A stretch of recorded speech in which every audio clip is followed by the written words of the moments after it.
1/3/2024 నుండి 15/3/2024 వరకు పుట్టినటువంటి వారందరికీ కూడా ముందస్తుగా జన్మదిన శుభాకాంక్షలు.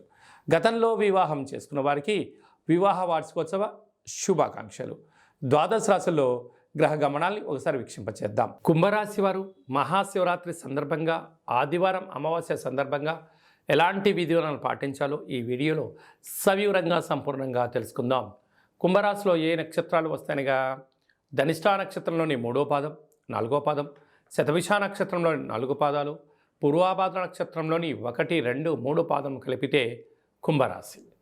అలాగనే చాలామందికి డేటా బర్త్లు లేనటువంటి కారణం వలన పేరు యొక్క మొదటి అక్షరాన్ని అనుసరిస్తూ ఆ రాశిని తెలుసుకునే ప్రయత్నం అవుతుంది.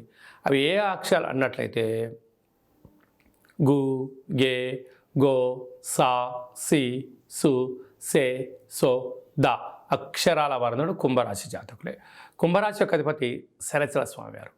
వీరికి ఒకవైపు ఏళ్ళ నాటి శని మధ్యమ సంచార స్థితి జరుగుతున్న విషయం తెలిసినటువంటిదే.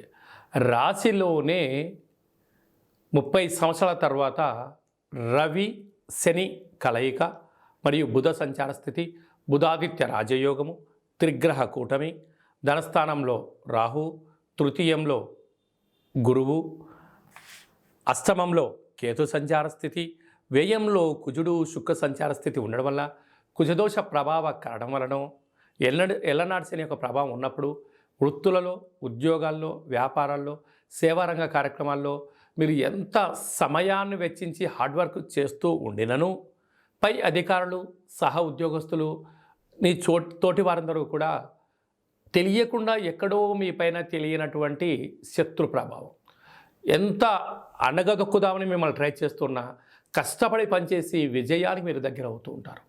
కనుక ఏదైనా కొన్ని విషయాలను మరొకరితో చర్చించకపోవడం ఇది చాలా మంచి కాలం అని చెప్పి గమనించాలి.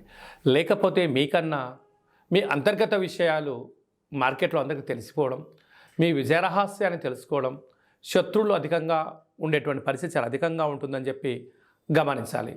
అదే కాకుండా సాఫ్ట్వేర్, హార్డ్వేర్ ఉద్యోగస్తులకు ధనపరమైన చిక్కులు స్వల్పంగా ఉన్నాయి. మీ జన్మ నక్షత్రం రోజున అష్టమి, పూర్ణిమ, అమావాస్య తిథుల యందున దూరావాయు జల ప్రయాణాలు పెట్టుకోవడం ఉత్తమోత్తంగా భావించాలి. కనుక కుజదోష ప్రభావము, ఎల్లనాటి శని యొక్క ప్రభావం ఉండడం వలన ఈ యొక్క మహాదేవుడికి నవధాన్యాలతో అభిషేకం చేయడం, బిల్వ దళాలతో అర్చన చేసుకోవడం, పంచామృతాలతో లింగోద్భవ కాల సమయంలో అభిషేకం చేసుకోవడం వలన దుష్టగ్రహాల తీవ్రత తగ్గి సత్ప్రవర్తన కలిగి అదృష్టం మీ సొంతం అవుతుంది. అలాగనే ఆదివారం అమావాస్య సందర్భంగా తెల్ల జిల్లేడు వృక్షం దగ్గర తెల్లటి పుష్పాలతో అర్చన, ఇంట్లో కూష్మాణ దీపము, కాళభైరవ హోమంలో పాల్గొనడం వలన, కాళభైరవ స్వామి సేవలో ఉండడం వలన మీ మాట వేదం, మీ మాట శాశ్వతంగా ఉండు అనంతమైన సంపద మీ సొంతం అవుతుంది.